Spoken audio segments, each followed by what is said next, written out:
The champagne cork popped with a festive sound that echoed through my family's living room. Through the high-definition camera I'd hidden in the antique clock months ago, I watched my mother raise her glass, her smile wider than I'd ever seen it in my 28 years of life. "To freedom!" she declared, and my father, sister, and brother clinked their glasses together, their laughter filling the space where my funeral reception should have been somber. "I can't believe we don't have to deal with her anymore," my sister Emma said, spinning in her designer dress. The black one she'd bought specifically for my funeral, though she'd paired it with red-soled heels that screamed celebration rather than mourning. No more of her pathetic attempts to be part of this family. "The house feels lighter already," my brother Marcus added, loosening his tie. "Remember how she used to sit at the dinner table trying to make conversation? God, it was painful." I adjusted the laptop screen in my hotel room, zooming in on their faces. The same faces that had worn masks of grief at my funeral just 3 hours ago. The same people who had sobbed over my closed casket, telling anyone who would listen how much they'd loved me, how sudden my car accident had been, how they wished they'd had more time. My mother set down her champagne and walked to the mantel, where my photograph sat in an ornate frame, the only picture of me they'd displayed in the house in years. She picked it up, studied it for a moment, then tossed it into the fireplace where logs were already crackling. 28 years of disappointment, she said, watching my image curl and blacken in the flames. I knew from the moment she was born that she'd be nothing but trouble. Wrong gender, wrong timing, wrong everything. "At least she had the decency to die before Grandma's $100 million trust matured next month," Marcus said, pulling out his phone. "I've already called the yacht dealer. With her portion split between the three of us, I can finally get the 60-footer instead of settling for the 40. "I've got my eye on that penthouse in Manhattan," Emma chimed in. "The one with the private elevator and rooftop pool. God, can you imagine if we'd had to split Grandma's money 4 ways? What a waste that would have been on someone who couldn't even get into a decent college." They didn't know I'd graduated summa cum laude from Princeton.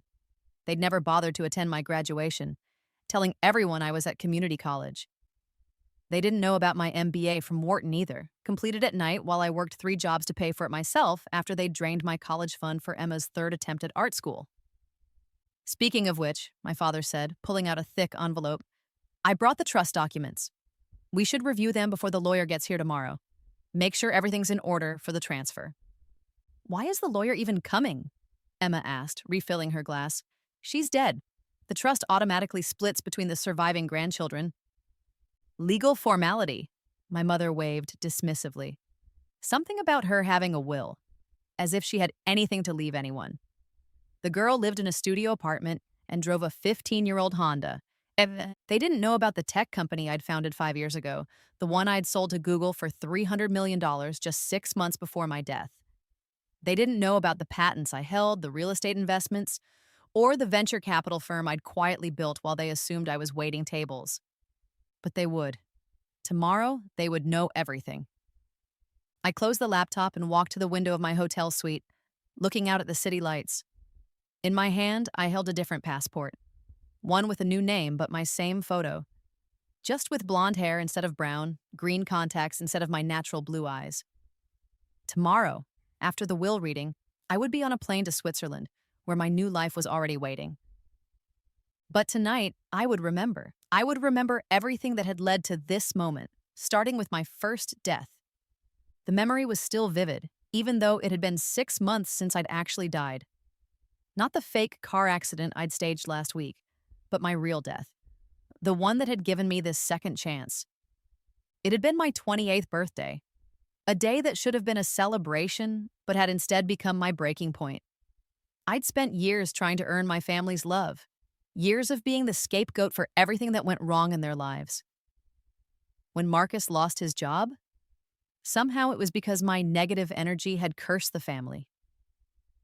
When Emma's engagement fell apart, it was because I'd jinxed it by existing at her engagement party. When my father's business deals went south, my presence at family dinners had brought bad luck. That birthday, I'd made one last attempt. I'd saved for months to afford a nice restaurant, made reservations for 5, sent them all invitations weeks in advance. I'd even offered to pay for everyone, knowing they'd complain if they had to spend money on me. I'd arrived at the restaurant 30 minutes early, wearing the one nice dress I owned, watching the door with hope that dimmed with each passing minute. They never came. Instead, I got a text from Emma 2 hours later. "Oh, is that today? We're at the country club. Marcus got us invited to the Vanderbilt wedding. Much better than whatever you had planned."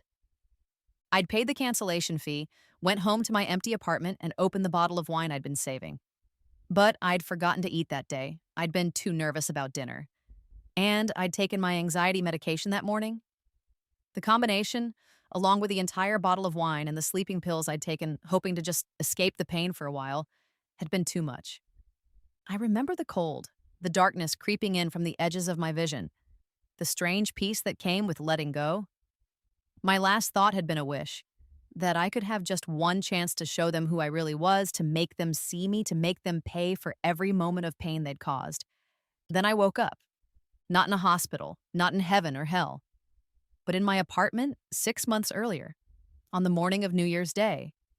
The same grimy studio apartment, the same leaking faucet, the same pile of rejection letters from jobs I'd applied to. But something was different. I was different. I had died. I knew it with absolute certainty. I remembered every moment of those 6 months I'd lived before my death. Every slight, every cruel word, every opportunity missed. But more importantly, I remembered things that hadn't happened yet. Stock prices, sports outcomes, business deals, technology breakthroughs. 6 months of future knowledge flooding my brain like a downloaded file. At first, I thought I was hallucinating. Maybe the combination of medications had caused some kind of psychotic break. But when I checked my phone, the date was real. January 1st, 6 months before my death. When I turned on the news, they were talking about events I remembered from half a year ago. When I logged into my bank account, I had the same pathetic $327 I'd had at the start of that year. But I also had something else: knowledge and rage. Pure, crystallized rage that had replaced the desperate need for my family's approval. I spent that first day testing my memory of the future. Small things at first. A scratch-off lottery ticket I knew would win $500. A sports bet I knew would pay off. By the end of the week, I'd turned my $327 into $50,000. By the end of the month, I had $2 million from a series of lucky stock trades based on earnings reports I already knew were coming. But money was just the tool. The real plan formed slowly, carefully, each piece falling into place as I remembered more details about my family's crimes, not just against me, but against others. My father, Robert Winters, the respected federal judge who everyone thought was a pillar of justice. I knew about the bribes. In my first life, they wouldn't be discovered for another 3 years, but I knew which cases, which lawyers, which offshore accounts. My mother, Patricia Winters, the charity socialite who raised millions for children's hospitals. I knew about the skimming. 20% of every donation diverted to her personal accounts. In my first life, she'd never been caught. Marcus, the golden boy investment banker. Insider trading. I knew which trades, which dates, which SEC violations he'd commit in the coming months. Emma, the delicate artist. She'd been selling forgeries. Her original paintings were copies of lesser-known works she'd discovered in private collections, reproduced and sold to unsuspecting collectors.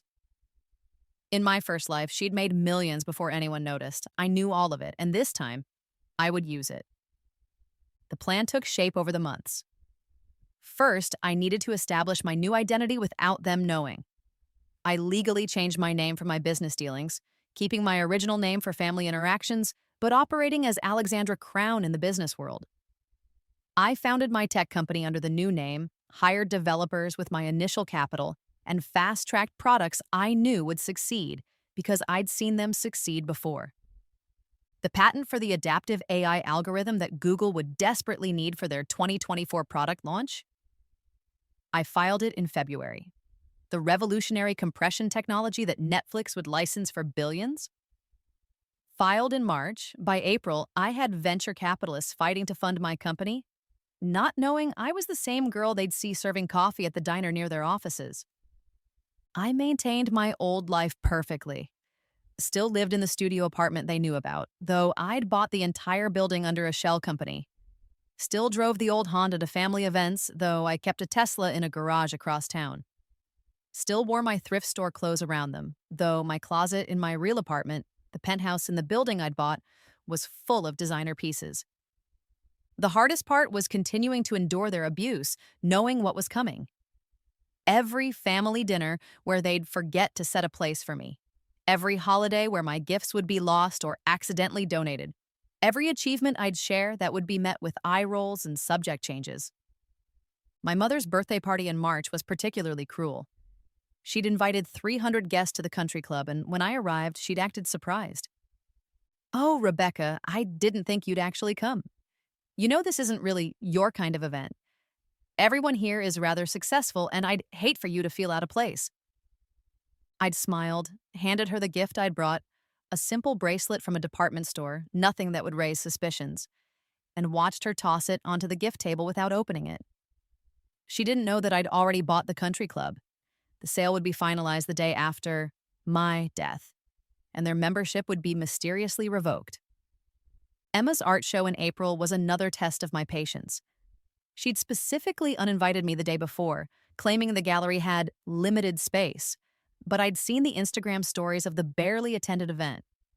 I'd wanted to reveal that I'd already contacted the original artist whose work she'd copied, that I'd documented everything, that her upcoming show in New York would be her downfall.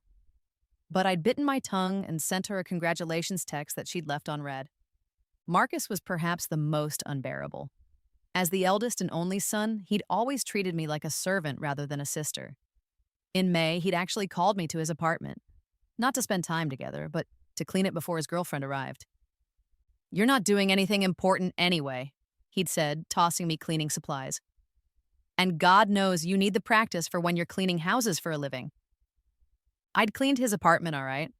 I'd also installed the keylogger on his computer that would document every illegal trade he made. The FBI would find it very interesting when they received an anonymous tip after my death. The trust fund had always been the elephant in the room. Our grandmother, Eleanor Winters, had been the only family member who'd shown me kindness. She'd died when I was 10, but not before setting up a $100 million trust for her grandchildren, to be distributed when the youngest turned 28. That would be me next month. The family had spent 18 years dreaming about that money, planning for it, spending it in their minds 1,000 times over. They'd never said it out loud, but I knew they resented that I would get an equal share, $25 million to the family disappointment. The unfairness of it all consumed them.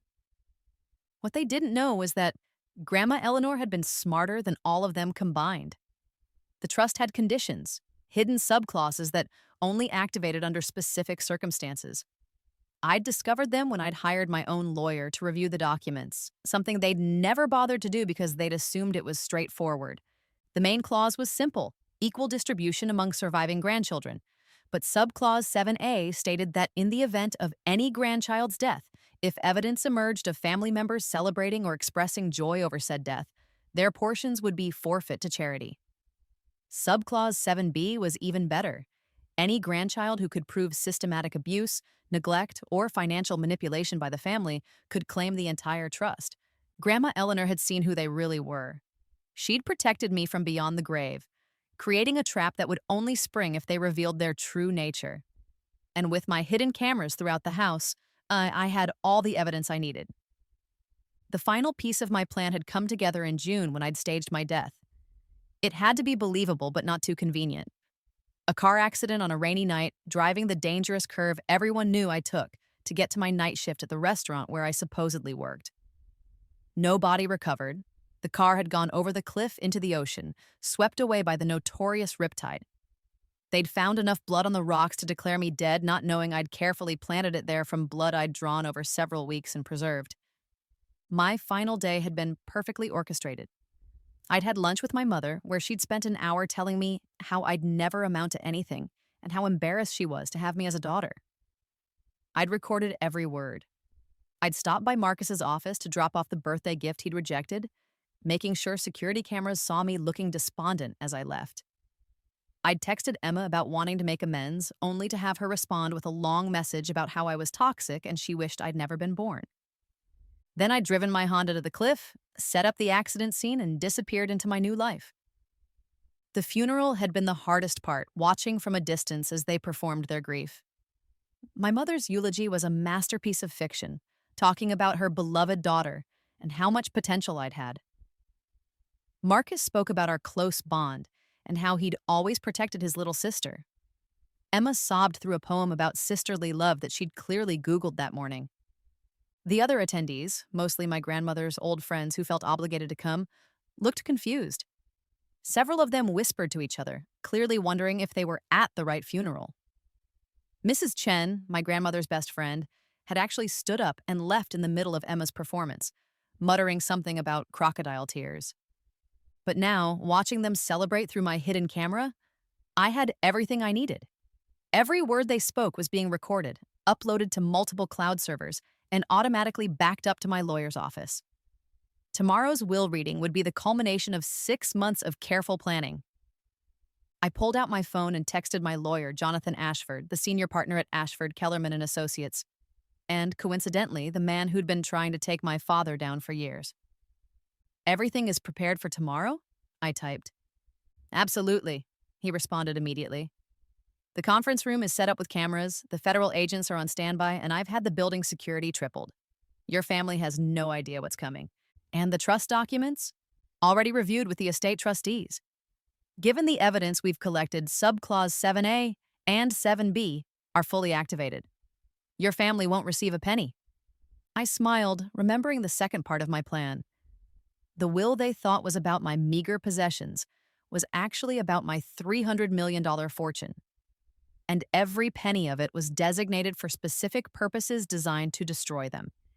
$50 million was set aside for a legal fund dedicated to prosecuting judicial corruption, with my father's cases as the flagship examples. Another $50 million would establish a foundation to investigate charity fraud, starting with my mother's nonprofit. $20 million would go to the SEC as a whistleblower reward for information about insider trading, with Marcus's trades already documented. And $30 million would create an art authentication institute, with Emma's forgeries as their first major case. The rest would go to various charities, all of them ones my family had publicly opposed or competed with for donors. Every donation would be made in their names, ensuring they'd be reminded of their loss every time they saw a building dedication or scholarship announcement. But the true beauty of the plan wasn't the money. It was the timing. Everything would hit at once. The moment the will was read, the authorities would move. The FBI would arrest Marcus at his office. The IRS would freeze my mother's accounts. The police would seize Emma's art. My father would be taken into federal custody by the very marshals he'd once commanded. Their celebration would last exactly 18 more hours. I ordered room service, champagne, ironically enough, and settled in to watch the rest of their party. They'd moved on from celebrating my death to planning their futures with Grandma's money. "I think we should take a family vacation," my mother suggested. "Somewhere exclusive. The Maldives, perhaps? We can finally travel without worrying about accommodations for everyone."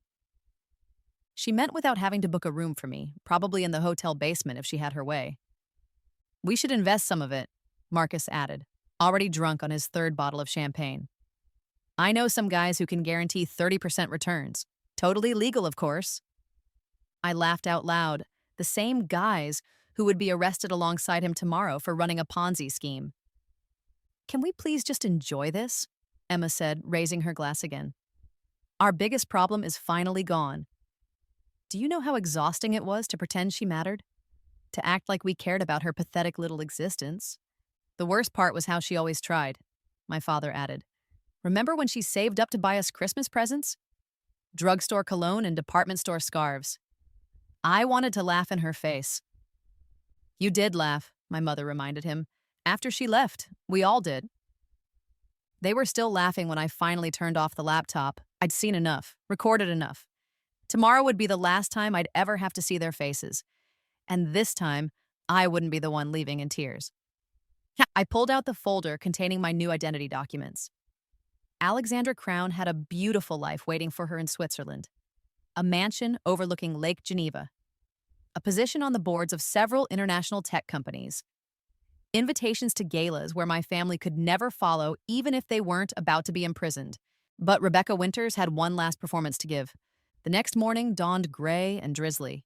Perfect weather for what was about to unfold. I watched from my hotel window as my family's cars arrived at the law office, each of them dressed in their finest suits, probably expecting to sign some papers and leave with their millions. I waited an extra hour, letting them marinate in the conference room, probably growing impatient and irritable. Jonathan would be making them wait, claiming some administrative delays. I wanted them hungry, angry, and off balance when the show began. Finally, I made my way to the building, taking the service elevator to avoid any early detection. Jonathan met me in his private office along with federal agent Sarah Chen. No relation to my grandmother's friend, just a happy coincidence. "The room is full," Jonathan said, his eyes gleaming with anticipation. "Your family, the trust administrators, and several witnesses who are actually undercover federal agents. We also have judges standing by to issue warrants the moment you give the signal." "And the media?" I asked. "3 major news outlets have received anonymous tips to be outside the building at exactly 10:30. That gives us 30 minutes from the will reading to get everyone in custody." I adjusted my wig, black hair this time, styled differently than I'd ever worn it in life, and put on the thick-rimmed glasses that changed the shape of my face. A small prosthetic nosepiece and careful contouring made me unrecognizable as Rebecca Winters. I was just another legal assistant, there to help with the documentation. "Let's go make them famous," I said. The conference room was on the 20th floor, all glass and chrome, with a stunning view of the city. My family had taken the seats facing the window, their backs to the door, already acting like they owned the place. Several other people were seated around the room, the witnesses, Agent Chen had mentioned, all officers trained in takedowns if things got violent.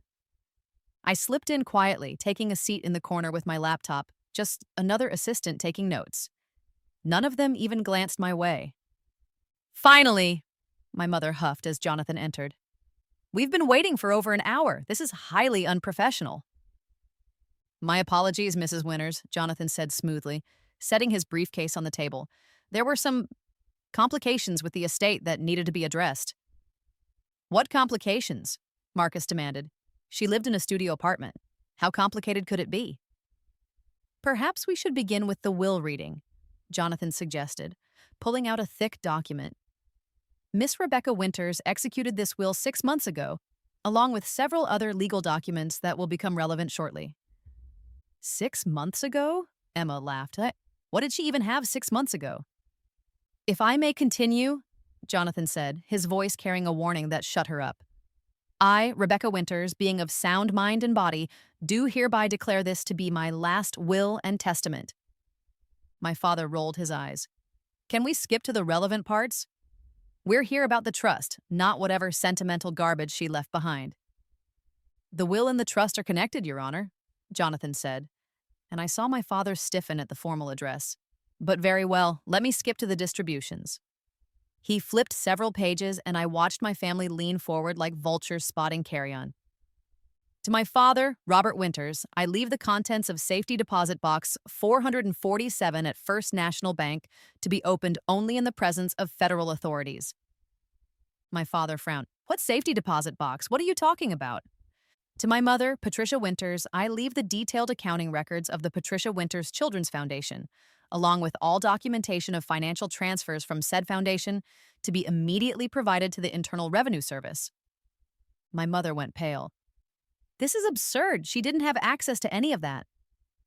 "To my brother, Marcus Winters, I leave the complete record of all electronic communications and trading activities conducted on his personal and professional devices for the past 6 months.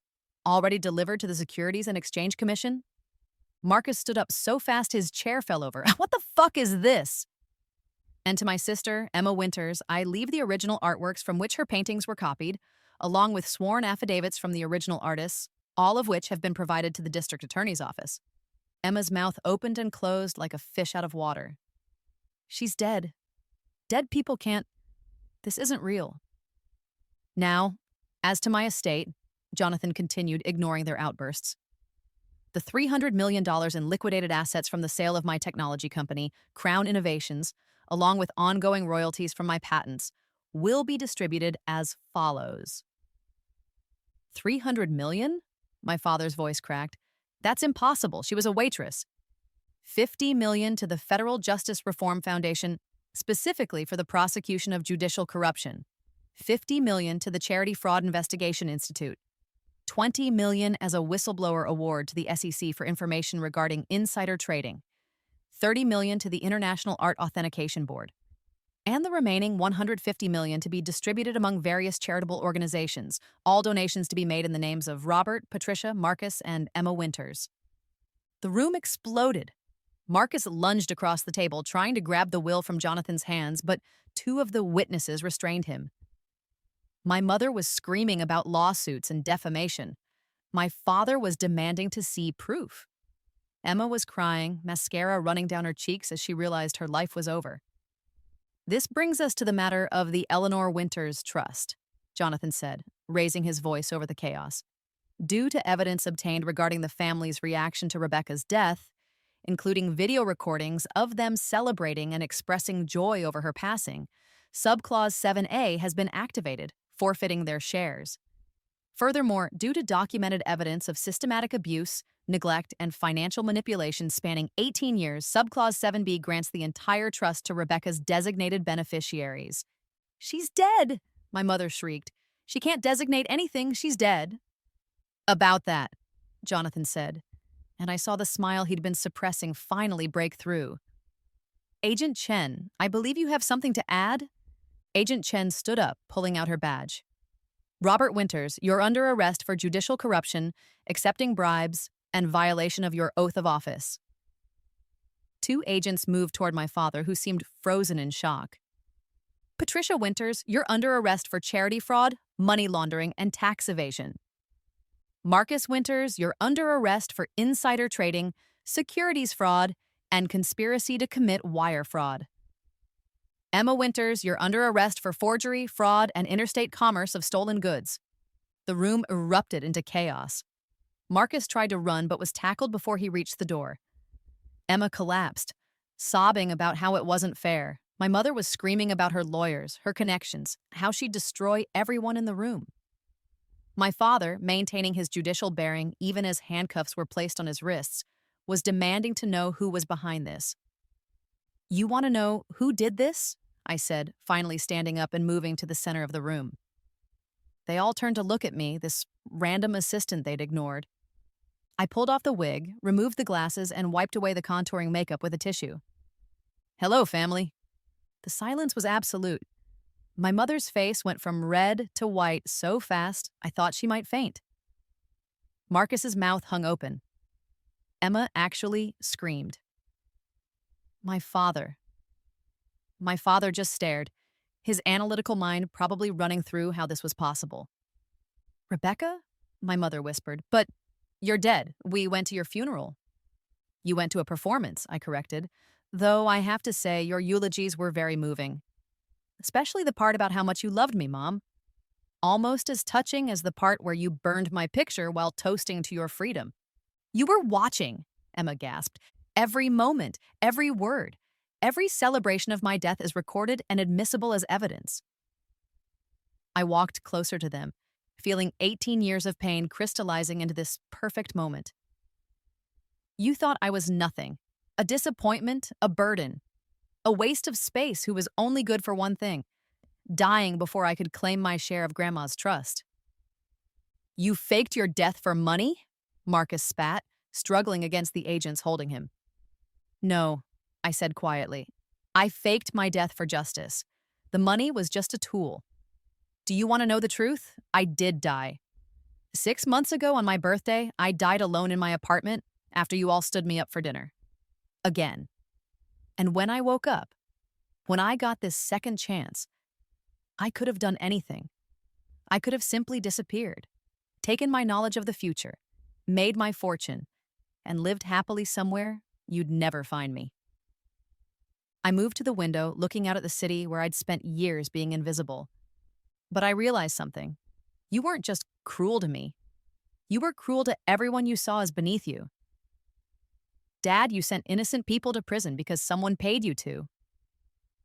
Mom, You stole from sick children to buy yourself jewelry. Marcus, you destroyed people's retirements with your illegal trades. Emma, you sold forgeries to people who thought they were investing in real art, ruining collectors who trusted you. I turned back to face them. So I decided to use my second chance to stop you. Every crime you committed, I documented. Every dollar you stole, I traced. Every victim you created, I found. And now, finally, everyone will know who you really are. You can't do this, my father said, his voice steady despite the circumstances. I'm a federal judge. I have connections. Had connections, I interrupted. Your friend Senator Morrison? He was arrested an hour ago, Judge Catherine Phillips. She's been cooperating with the FBI for 3 months. Attorney General Blake?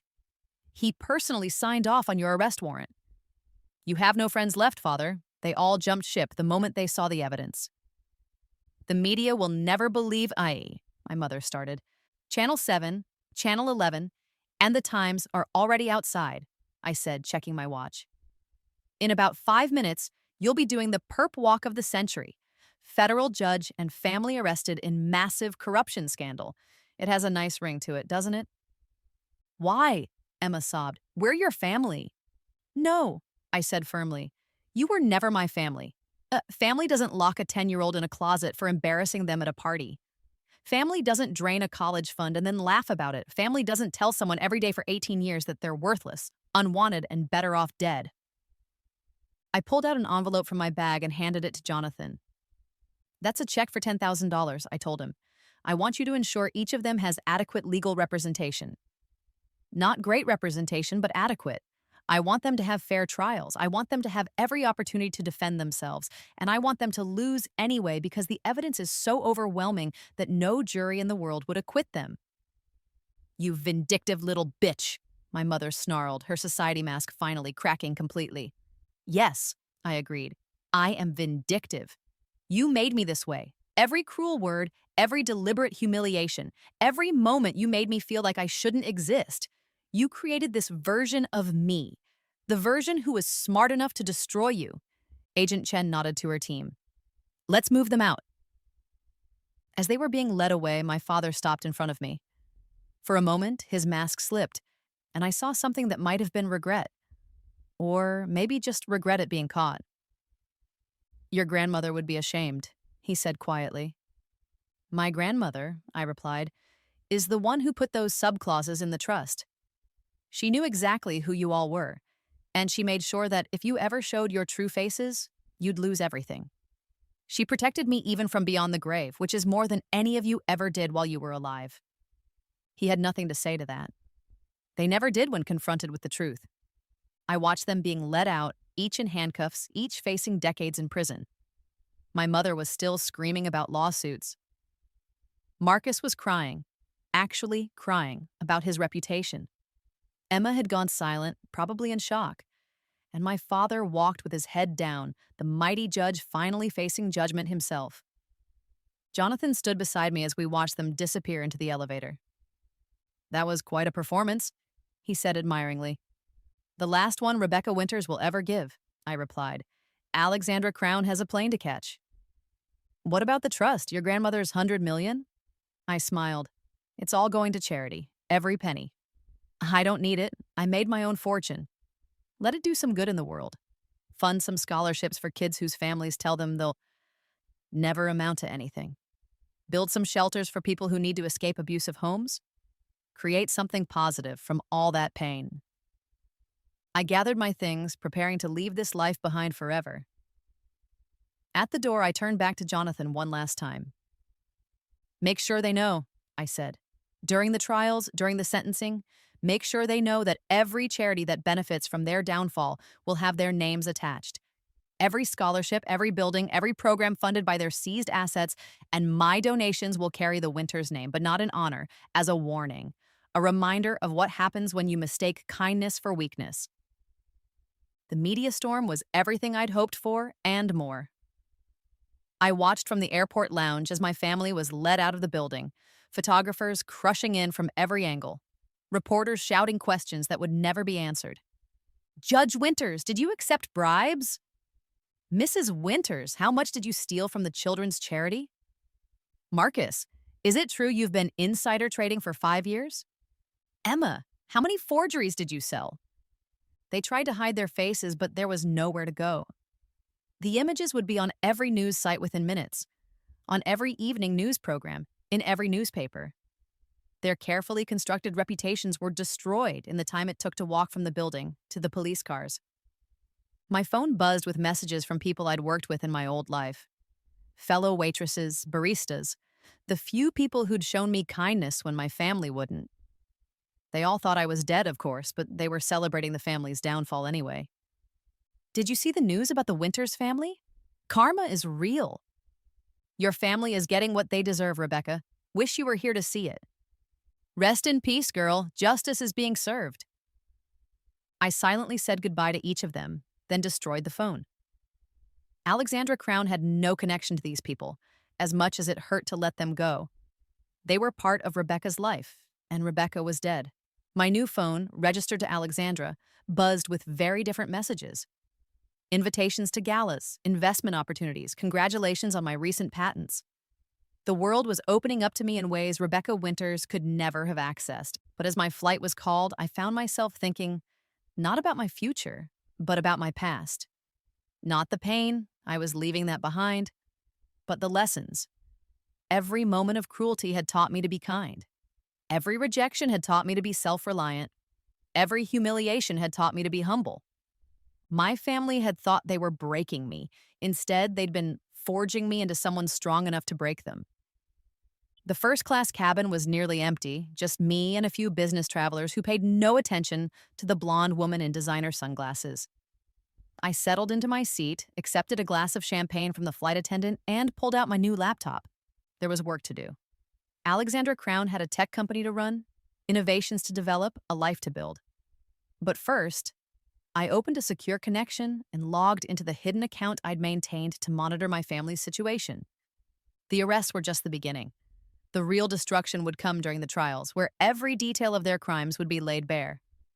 I'd ensured that the prosecutors had everything they needed: documents, recordings, financial trails going back years. There would be no plea deals, no reduced sentences, no easy outs. My father's trial would be the most publicized. A federal judge taking bribes was scandal enough, but the details were particularly damning. He'd sent innocent people to prison, destroyed families, perverted justice itself for money. One case in particular would haunt him. A single mother he'd sentenced to 10 years for a crime she didn't commit because her ex-husband had paid him $50,000. I'd found her, still in prison, and made sure her case would be the centerpiece of his trial. She'd be released, exonerated, and compensated from his seized assets. My mother's charity fraud would disgust everyone who heard about it. She'd been stealing from children with cancer, taking money meant for treatment and using it for shopping sprees. The photos of her wearing a $100,000 necklace at a charity gala for terminally ill kids would be plastered everywhere. The children who'd been denied treatment because of her theft would testify, their parents' rage palpable. She'd become the face of everything wrong with performative philanthropy. Marcus would face the Financial Crimes Unit's full wrath. His insider trading hadn't just been illegal, it had been cruel. He'd specifically targeted pension funds, knowing that elderly retirees would be hurt most. He'd laughed about it in emails, calling his victims easy marks and too stupid to matter. Those emails would be read aloud in court, each word another nail in his coffin. Emma's forgery case would attract the art world's attention. She hadn't just copied paintings. She'd created elaborate backstories, fake provenance documents, even hired actors to pose as previous owners. Her victims included museums, respected collectors, and elderly artists whose work she'd stolen. The art community was small and vindictive. She'd never sell another piece, even if she somehow avoided prison. But there was more coming that they didn't know about yet.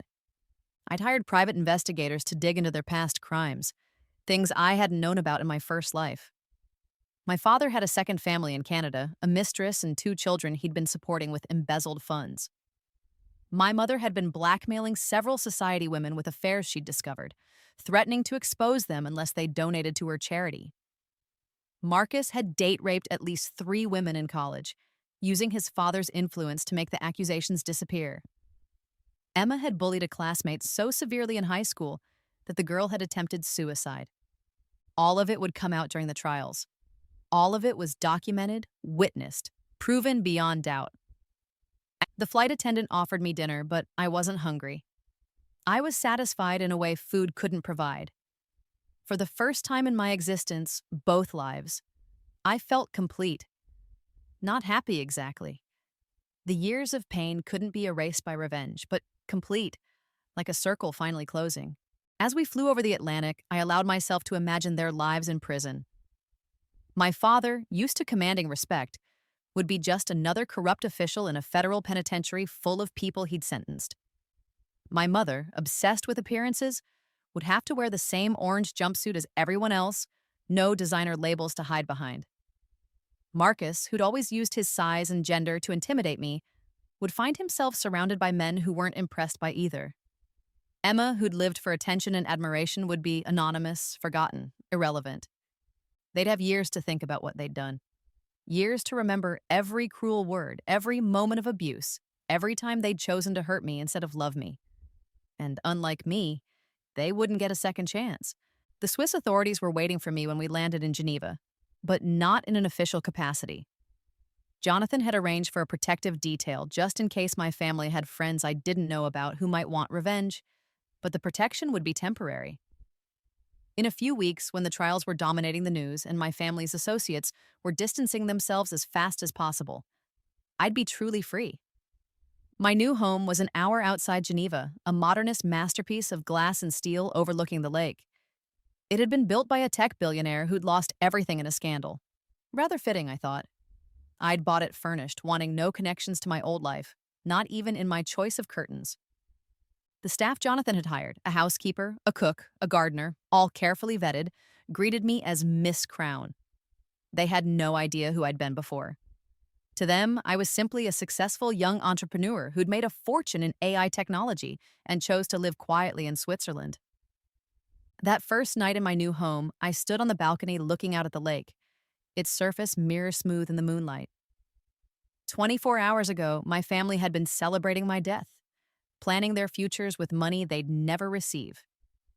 Now they were in federal holding cells, their assets frozen, their reputations destroyed, their futures reduced to whatever plea deals their lawyers could negotiate.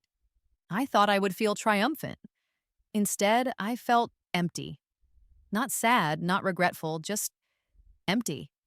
Like I'd been carrying a massive weight for so long that its sudden absence left me unbalanced. My phone, my new phone, rang. It was Jonathan. "I thought you'd want to know," he said without preamble. "Your father tried to make a deal. He offered to testify against the others in exchange for a reduced sentence."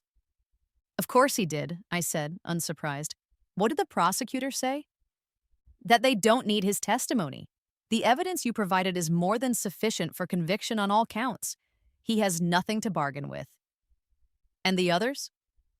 "Your mother is on suicide watch. Not because she's actually suicidal, but because she keeps threatening it for attention. Marcus got into a fight with another inmate and is in solitary. Emma hasn't stopped crying since she was processed. The trust? The paperwork is already filed. The entire $100 million will be distributed to the charities you specified by the end of the month. The media is calling it the largest charitable donation ever made from a trust violation." "Good." There was a pause. "Are you all right?" It was a strange question from a lawyer who'd helped me orchestrate the complete destruction of my family. But Jonathan had been more than just a legal representative. He'd been the only person who knew the whole truth, who'd seen both Rebecca and Alexandra. "I'm free," I said finally. "For the first time in either of my lives, I'm free." After we hung up, I went inside and unpacked the one item I'd brought from my old life, a photograph of my grandmother, Eleanor. It was the only picture I had where she was alone, not surrounded by the family that would disappoint her so thoroughly. I placed it on the mantel where I could see it every day. "Thank you," I whispered to her image, "for seeing who they really were, for protecting me even when you were gone, for giving me the tools for justice even if you never knew I'd need them." The weeks that followed were a blur of legal proceedings played out in the media. I watched from afar as my family's empire crumbled piece by piece. Their country club membership was revoked when they couldn't pay the fees. Their cars were repossessed, their homes were seized as evidence of money laundering. Their friends abandoned them so quickly it was as if they'd never existed in society at all. The trials began 2 months after their arrest. I didn't attend, Alexandra Crown had no reason to be there, but I watched every moment through court TV and transcripts Jonathan sent me. My father's trial was a masterclass in destroying a corrupt official. The prosecution didn't just prove he'd taken bribes, they showed how he'd solicited them, threatened people who wouldn't pay, and destroyed the lives of those who stood against him. His judicial record was examined, and over 200 cases had to be reviewed for potential bias. The single mother he'd wrongfully imprisoned testified via video link, too traumatized to be in the same room as him. When she broke down crying, describing how her children had grown up without her because of his greed, even the court reporter had to pause to compose herself. He was found guilty on all counts. The sentence, 35 years without possibility of parole. At 62, it was effectively a life sentence. The judge who sentenced him, one of his former colleagues, took obvious pleasure in describing him as a disgrace to the judiciary and a cancer on the justice system that must be completely excised. My mother's trial was shorter but more visceral. The prosecution brought in photos of the children who'd been denied treatment because of her theft. One boy, who'd lost his leg to cancer that could have been treated if the funds hadn't been diverted, testified from his wheelchair. My mother tried to cry, to play the victim, but the jury wasn't moved. Too many shopping receipts, too many luxury vacations, too many diamonds bought with money meant for dying children. 25 years, with an additional 10 years of financial oversight if she ever got out. She'd be 78 before she tasted freedom again, and when she did, she wouldn't be allowed to handle money without supervision. Marcus broke down completely during his trial. The tough, bullying older brother I'd known became a sobbing mess as his victims testified about losing their life savings. One elderly man described having to move in with his children after Marcus's illegal trades wiped out his pension. A teacher spoke about losing her retirement funds just months before she was due to stop working after 40 years in the classroom. But it was the testimony about his college assaults that really destroyed him. The women he'd attacked had found each other, supported each other, and testified together. The statute of limitations prevented criminal charges for those crimes, but the judge could consider them during sentencing for his financial crimes. 40 years. The longest sentence of all of them. He'd be 73 when he got out, an old man with no money, no friends, and no future. Emma's trial was perhaps the most pathetic. She tried to argue that she was just copying artistic styles, that all artists influenced each other. But the prosecution had the original artist testify, showing their work side by side with her copies. The detail was too exact, the replication too perfect to be anything but deliberate forgery. One elderly painter, whose work she'd copied and sold for millions while he lived in poverty, asked her directly, "Why? You had talent? You could have created your own art. Why steal mine?" She couldn't answer. She just cried, the way she'd always cried when things didn't go her way. But tears that had once gotten her out of trouble now just made her look more guilty. 15 years plus restitution to all her victims. Every penny she'd earned from her forgeries had to be repaid, which meant she'd leave prison with nothing but debt. The day the last verdict was read, I opened a bottle of champagne, the same brand they'd been drinking while celebrating my death. But I didn't drink it.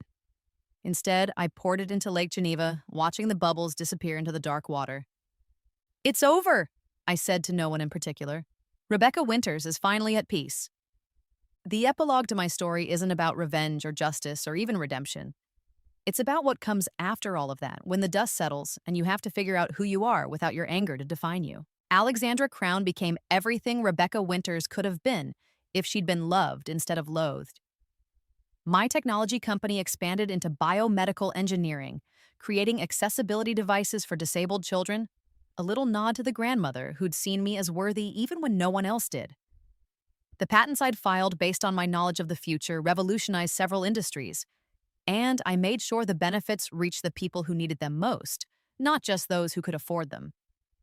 I learned to speak 4 languages, traveled to 30 countries, and built genuine friendships with people who knew me only as Alexandra. I dated a Swiss architect who designed hospitals, a kind man who'd never raised his voice in his life, and who held me when nightmares of my old life occasionally surfaced. We didn't last. I wasn't ready for that kind of vulnerability. But we parted as friends, and he still sends me Christmas cards with photos of his buildings.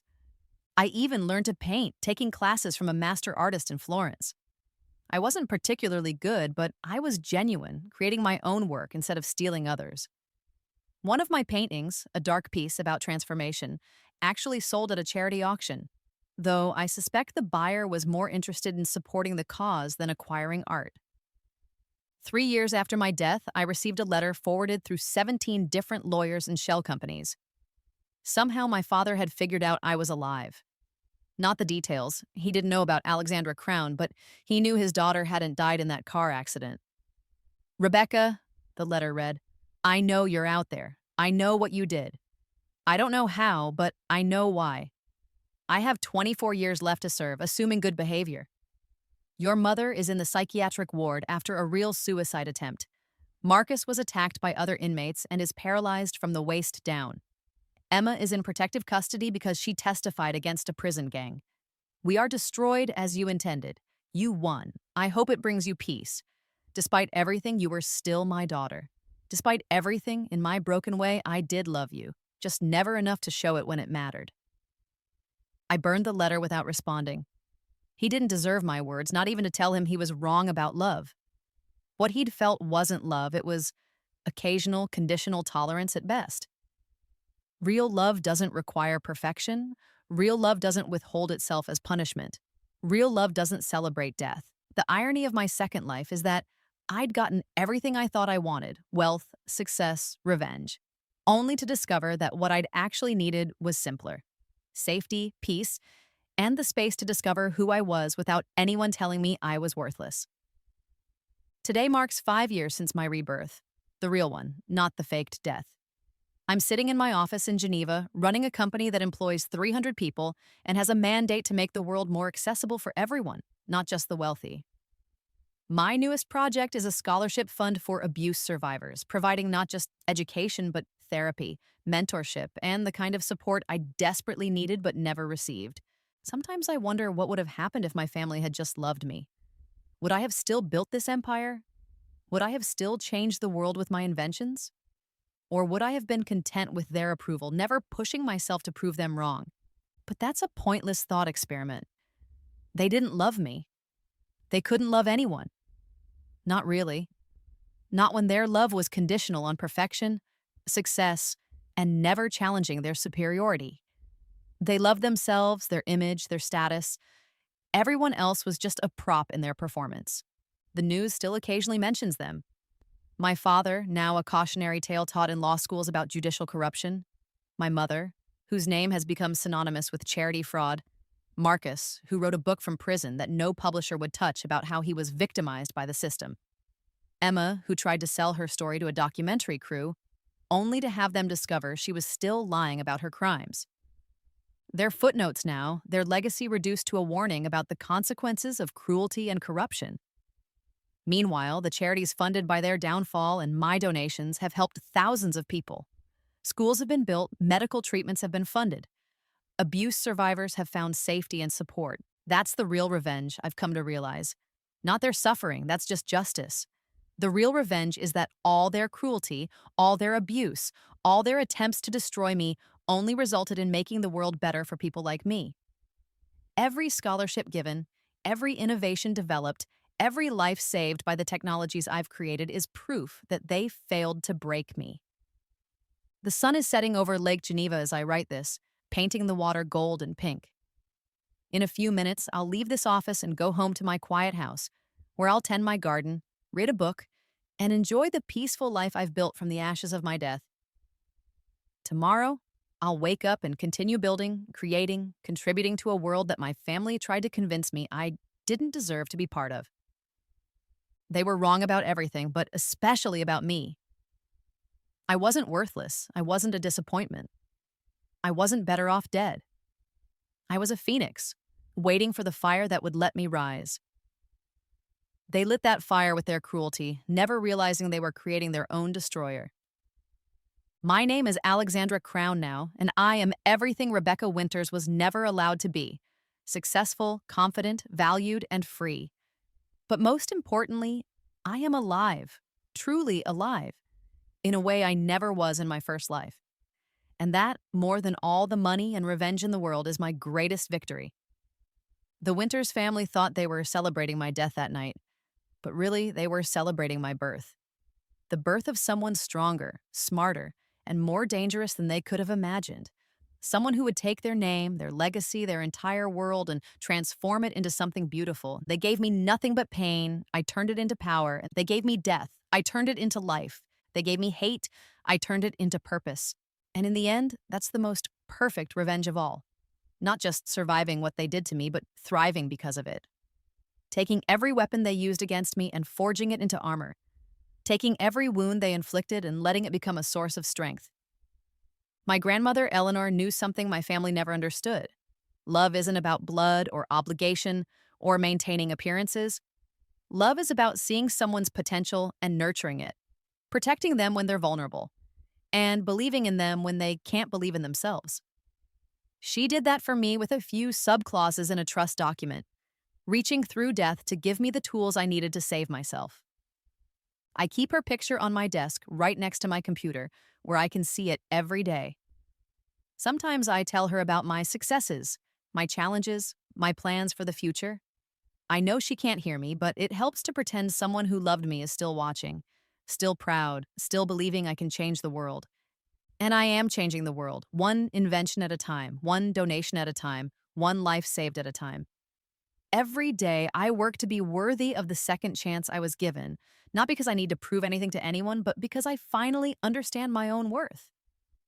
The girl who died alone in that studio apartment 6 months before the car accident, she deserved better.